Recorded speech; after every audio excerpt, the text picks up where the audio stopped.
Right, hello there. As my Clematis montana is Mayleen, Clematis montana Mayleen is virtually fully out. I'm recording this before rain's forecast tomorrow, so we've got a little bit of sun. But I thought I'd just do a little bit of a tour around my neighbour's garden, where I'm stood now, and then my little front garden over there, where my Clematis montana Mayleen extends across both areas. So I'll just start off over here where we have a I can't remember what's called. I think it's a dianthus, that which I bought quite cheaply. It's a nice sunny position here, seems to be doing quite well. We've got some quite old lavender which could probably do with replacing in a year or two's time, but it's the blue picks up the blue of my neighbour's door quite nice. And then we've got this phormium which just keeps on giving this lovely structural multicoloured form every year, pink and yellow. It's just lovely. Then we've got a small dwarf rhododendron there it's okay. It might be better if it wasn't in a pot, and once it gets a little bit bigger it might be more impactful, but got a bit of frost damage I think there, or some kind of damage, I don't know. Well, we've not really had any rain, so it must be frost. And then here we've got a Daphne that's just coming into flower. It smells gorgeous, but it's overpowered a little bit by my Clematis Mayleen. And then a geranium, a rock geranium for kind of June, July time. Then we've got a Fuchsia Jenny here. Again, you just see that starting to come into flower now. All these are in pots, by the way. Come round here, we've got a cistus. Again, very sheltered position, gets sun. I mean, really it needs sun all of the day, but it gets sun for a good half a day there, and it's very sheltered. And just coming through in a small pot is an allium. Then another geranium, slightly bigger leaved. And an early flowering rhododendron, which is very nice as long as it remains cool, but as soon as you get a very warm spell, the flowers just go almost overnight. So it's very nice, but it's a little bit hit and miss. And we've got a Pieris in the corner. I think is it Forest Flame? I think it's like that's broken a bit. And then we've got, I can't remember the name of this, but this is a lovely fuchsia that just does the business every year. It comes back. This lovely pink variegated leaves. And a Camellia Yuletide, which I was in a shady position in my back garden, a very shady position, and it didn't flower at all. So now I've moved it into a more sunnier position. I think this is a camellia that will probably do better with a bit of sun, and it's putting on some new shoots. Hopefully we'll have quite a few flowers come next December, January time. Can't remember what this is, but the bees absolutely love it when it flowers in summer. It's got like very small chocolatey brown flowers, so if you know what that's called, maybe you'd like to put that in the comments. It's also in quite a narrow pot there. And we've got an anemone for late summer. This is one of the newer ones with the lovely frilly kind of petals, pink, lovely pink colour. that just comes up here and is about this height, so it just presents itself well over the over the garden railings. And obviously all this is out of flower come August, September.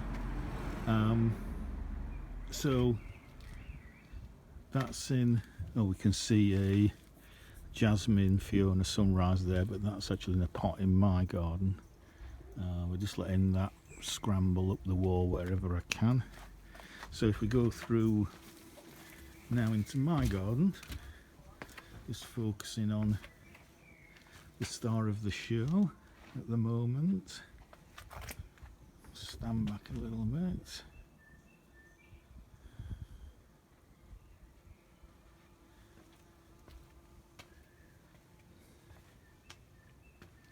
Stunning.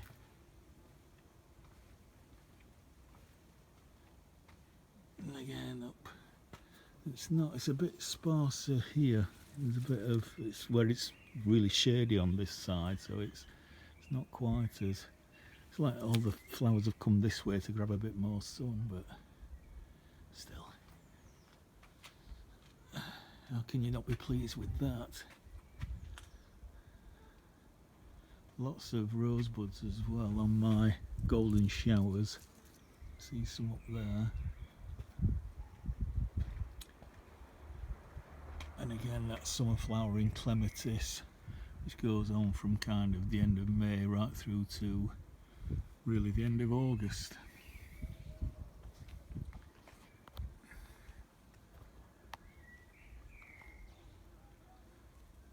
You can see there my lovely scented rhododendron again.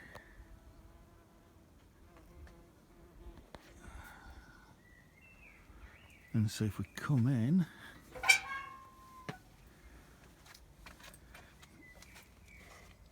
and here, it's not in flower yet, but this is a honeysuckle, quite a dwarf one because it's in that pot there, with a brunnera there, which this is just heavy shade down here. It gets no direct sunlight at all at any time of the year. So that brunnera seems to do well there. And then that summer flowering clematis comes out of this pot. And I'll let this grow. I know it's a weed, but it's lovely. I can't remember what it's called, but it's lovely yellow flowers, so I'd just leave that there. Oh, something else that seeds itself all over the place, obviously, is this campanula. Just come out here. It's actually seeded itself in the cracks. Take a few of the longer strands off. There's a crack in that pillar there, and it seeded itself in, but it does produce a lovely effect when it flowers, that lovely blue colour. But yeah, it's that one that does seed itself all over the place. But it's easy to pull out, so it's not too bad. And then, as I say, here we've got this lovely scented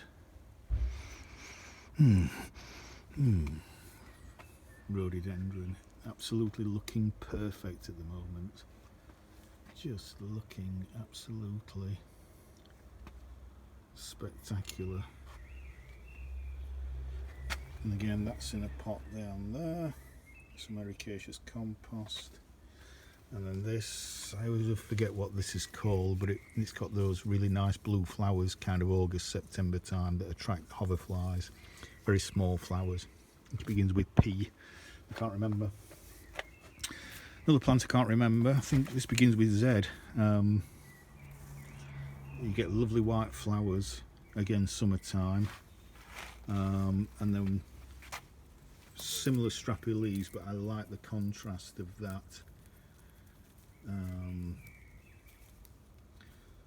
That kind of orange leaf with the lime green of the Tradescantia there.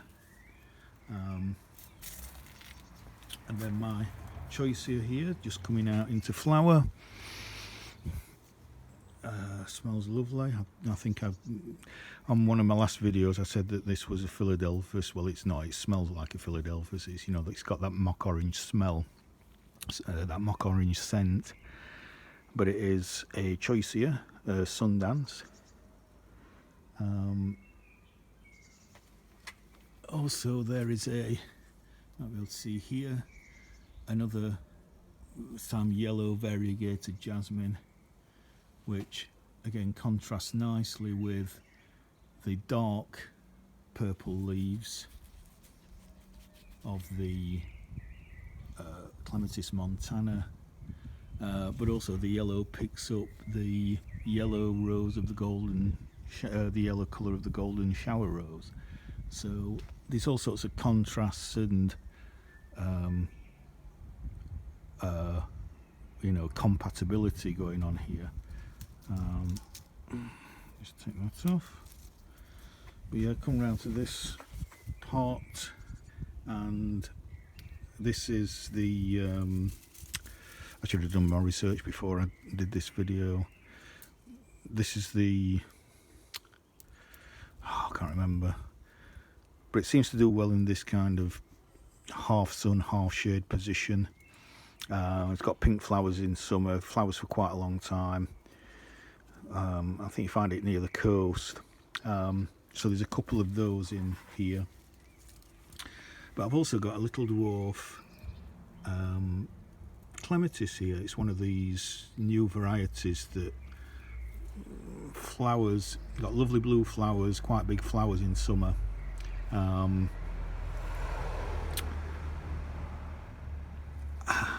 But it's got it throughout this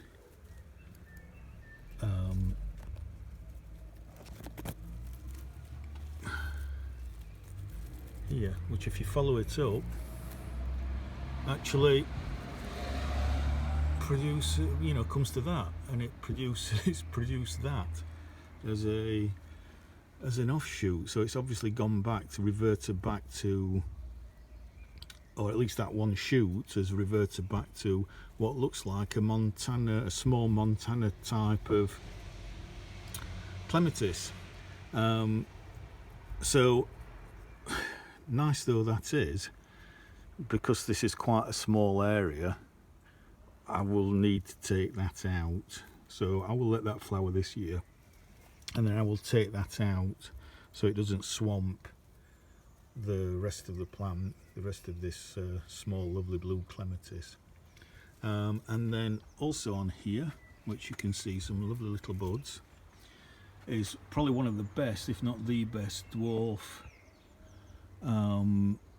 climbing roses, Warm Welcome. Now it hasn't got a scent, but what it does have is a mass of flowers that just go on and on and on and on and on. Now this is a pot, so it doesn't do as well in a pot as it does in the ground, but I've seen this in the ground, and I've still seen it absolutely smothered in flowers at Christmas time. In a south facing position, I mean this is an east facing position, so again it doesn't get sun all the day, it's in a pot. I need to keep feeding it regularly, but you can see it's a bit of green fly there. But already it's got quite a few buds on it. And again, just like over in my neighbour's garden, we've got this jasmine Fiona Sunrise that's here, and I'll show you where that's actually planted in a little bit. So we have down here, if I turn around, we have a heuchera, we have a few daffodils which are just finishing, we have more alliums in small little pots. We have a kind of deep magenta flower carpet rose. I've had that now for what, at least 20 years, just keeps doing the business every year. Cut it hard back, give it a good feed, and away it goes. On my window box, this blue festuca is not looking so great. You're supposed to take all these old dry leaves out, but I don't know, they say it should just pull out, but whenever I do that, you get a few, but you don't seem to get many, and there's not a lot of blue there. But it's fine, it does its job. And then we have a little rock geranium again that will flower kind of June, July time. And my windowsill needs painting. And then we've got this lovely deep magenta azalea that's coming into flower with these lovely bronze leaves, and this is also a massive red. The old leaves turn bright red in autumn, so again it's one of those really good doers that gives you interest throughout the season. And then we've got Spirea, bees love that, June, July time. We've got another lavender which I've yet to pot up. We've got a pine in another pot here which is doing the business there. It's looking lovely. Down here we've got some Lysimachia coming up, so this lovely variegated one that I like with the pink edges, so that will flower bright yellow again July time, maybe June, July. In this pot we have a salvia. Again, that should be flowering midsummer. We've got my Sankakaku here, which is looking lovely again. Again in a pot there. You'll see occasional weeds in the pots, and if they flower quite nicely I tend to leave them. And then in this big blue pot, this is where the Jasmine Fiona Sunrise is planted, and you can see how it's sent out from down there behind the Sankakaku Acer, along here, up here, and then behind and underneath the window box, and then there's all these which have come up to here and up to there. And so of course, I mean basically the plant did that on its own. I expected it to come to head this way, and we actually wanted it to head this way, and it has done a little bit. You can see a bit there, but it's mainly gone back onto the wall, which is fine. I've just let it do what it wanted to do, and then I've kind of just put it behind the wire just to hold it in place against the wall there. So when the windows open in summer and all this is in flower, I get that lovely jasmine smell in the living room. And so that's it really. That's my little front garden and my neighbour's little front garden, which I've planted up. If I had the money I'd probably take over the whole street, but I can't afford it, I'm afraid. So yeah, let's just go across the road and just take a look from over there.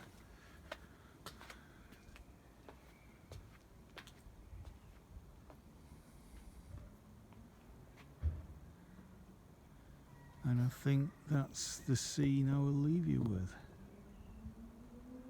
at 19 minutes. Bye for now.